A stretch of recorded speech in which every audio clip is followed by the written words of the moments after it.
Welcome back. You're watching Plain Speak with me, Anusha Soni. Less than 3 days after Hamas' deadly attack on Israel, more than 120,000 people in Gaza have been confirmed displaced among a barrage of retaliatory Israeli strikes. Israel has reported more than 800 deaths so far. Israel also prepares to implement a total blockade on the Gaza Strip and is drafting a record 3 lakh reservists in its response to the multi-front Hamas attack.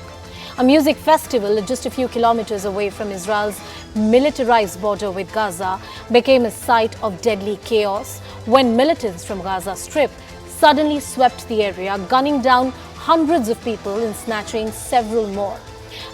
This was clearly something that had taken the country by complete surprise. Israel has likened the assault to a 9/11 or a Pearl Harbor wrapped into one. As Israel declares war against Hamas following the deadly attack, here in India, CPN and the Congress Party, including the AIMIM, have shown support for the Palestinian cause and declared Israel as the oppressor. This is clearly something which is completely contradictory to the foreign policy position that the Indian government has taken, receiving a sharp retort from the BJP. We discuss about the conflict in West Asia, the domestic politics around it, here on Plain Speak tonight.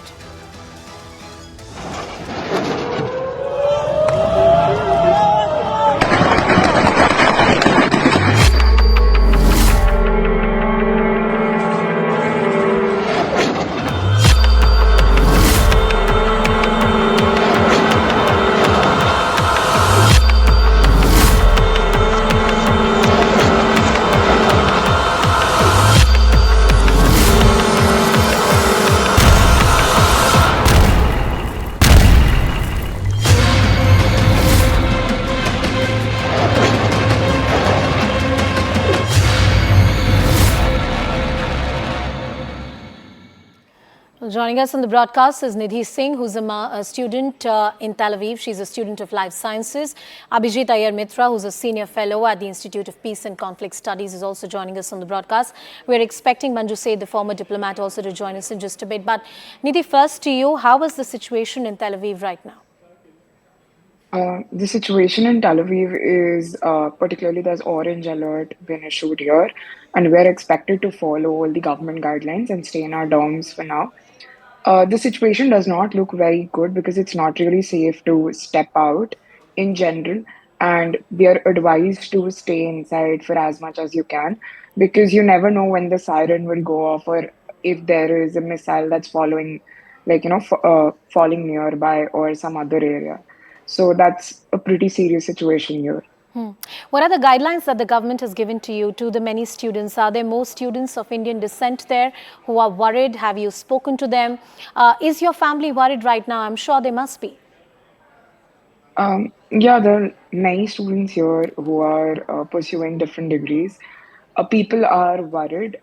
They're advised to stay inside. Now, the guidelines are very simple that we avoid movement, no physical classes, very bare minimum movement is there. The campus gates are sealed, except 1 or 2 gates which allow you free movement. They're avoiding and they're asking us to avoid going on the main streets for any work, etc. Things that can be handled here are being advised to do that way. Yeah. Yeah, my family is concerned, like any other family would have been because of the situation here.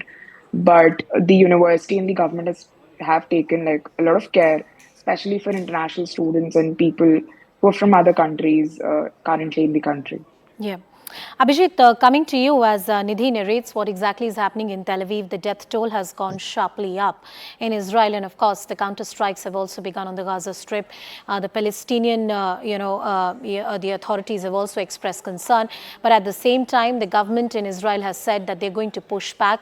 And this is going to push back Hamas by about 50 years.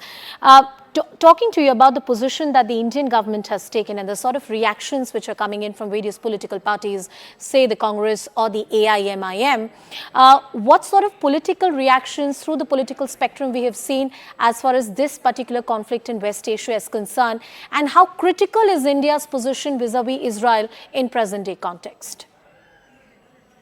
The thing is, other than the CPI, which has taken quite a virulent, the communist parties which have taken a virulently anti-Israel position, the Congress has pretty much tried to try to appear neutral in some sense, equivocating. Sure. The Prime Minister, on the other hand, has not equivocated. He has not mentioned the Palestinians at all. He has only expressed sympathy for Israel and says that India stands by Israel.